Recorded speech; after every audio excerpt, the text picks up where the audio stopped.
Providence Workshop here today, working on the Providence Crystal Pool. Unfortunately, we had an unexpectedly cold winter with a hard freeze. I didn't think to go out and drain the pool pump, and it froze into a solid block of ice and exploded, thereby destroying it. I have a new pump, but I need to install it now, so I'm working on putting a base. Most every pool pump I've ever seen is just unceremoniously placed flat on the ground. I've always thought that was kind of uncalled for, and I want to build a base for it. So I have a pink brick, giant construction brick, about 2 inches tall, that's going to be just the perfect size to place the pool pump upon it.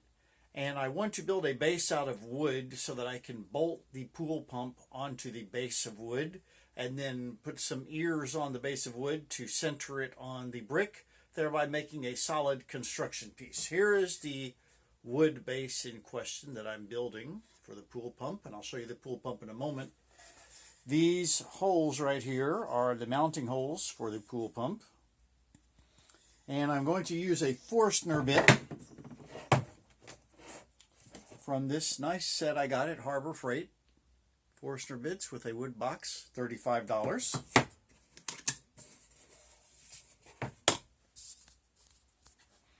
And there is a set of Forstner bits.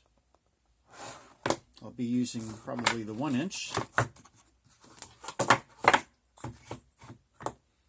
A Forstner bit looks like this. Drill bit.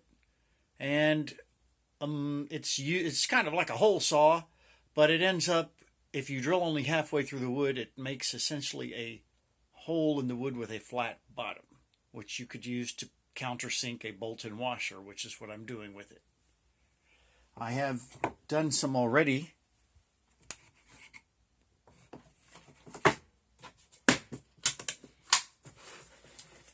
I'm going to be using this drill press in my construction project. Handy dandy drill press I got from Craftsman. I've had it for 8 years, never used it, but I decided to get it out. It's designed to be used in a handheld manner. Right here, you hold this with your hand, place this base here upon whatever wood you're drilling, for example, right here. Put a bit into the chuck right here, and then attach your electric drill up on the top here, where you would normally put a drill bit, the chuck of the drill, you'd normally put a drill bit in it. Instead, you put this spindle in your chuck, and then this gizmo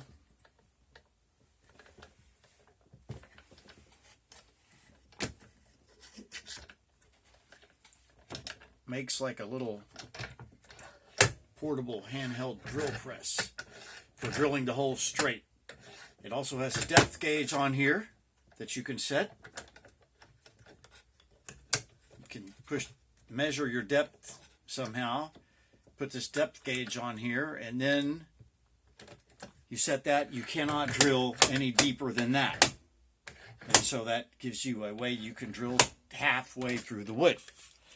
So I've been using this drill press, I'm very proud of it, to make the drill press.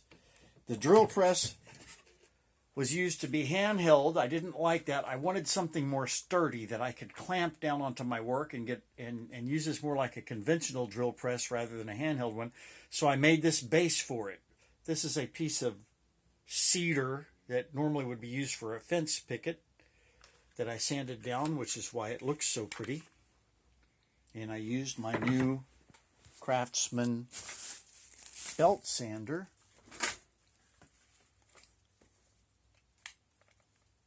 to sand that down, and got it really pretty there. And made that base and mounted the drill press to the base. So I used the Forstner bit to drill these holes. These are countersunk, so the bolt doesn't, or the nut there doesn't stick up past the base. That way, when I set this on my work, those nuts won't scratch my work because they're countersunk up in there. And I used the drill press, I used it to build the base for the drill press, and I'm very proud of that. It's kind of like bootstrapping a computer, where you used a computer to bootstrap the computer into a working condition.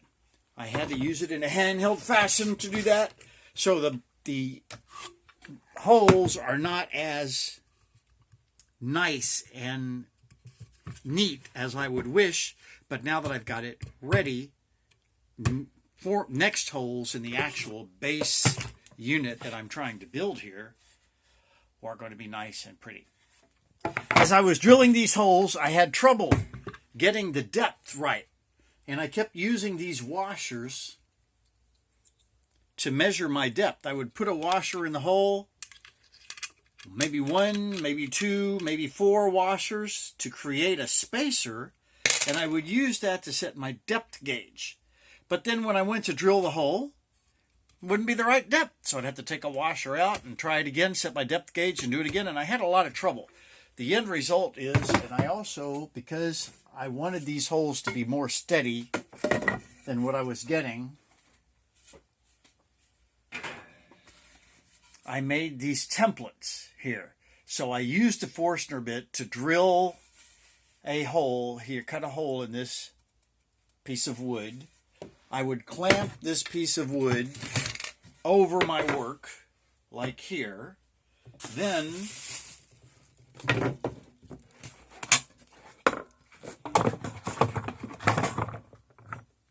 I would take my drill and I would drill down into my work, but this hole here would serve as a guide to guide my bit and hold it in place. The end result, what I'm getting at is, I did a lot of drilling. These holes you can see, a couple of other holes here that I used as templates to drill these holes, and then these four holes plus their countersinking on there. I did a lot of drilling, and as I was drilling the last of these four holes, the last one right here, I had to drill it several times to get the depth right. As I was doing the last piece of drilling on that, the drill press seized up. I didn't realize that's what it did, but it did. It seized up. This spindle here seized. It stopped turning. And that was very ironic that it was on the last hole. Well, luckily I did drill enough to where I was able to build this. I got the washers installed, the nuts, everything is countersunk properly, and my drill press is ready to go. Unfortunately, my drill press is broken because it's seized, so I was thinking I need to oil it. Here's a hole right here through which you can oil the spindle, and I think that'll probably fix this up. But you need to use 3-in-1 oil. And I haven't seen my 3-in-1 oil in a long time, like 20 years. So, okay, I'm going to have to go tomorrow and buy a 3-in-1 oil. I quit work. I went to bed. The next morning upon waking up, I had the same epiphany that I often have when waking up, which is that, oh, hey, wait a minute. I do have some of that oil. I have some for the sewing machine, because we scored a couple of ancient sewing machines at garage sales recently. And I had gone out to the sewing machine store and bought sewing machine oil. And this is just what this drill press needs. So I'm going to oil this and get this going again. And we'll see if it's going to work. I hope it is. So I'll let you know after the break how it worked.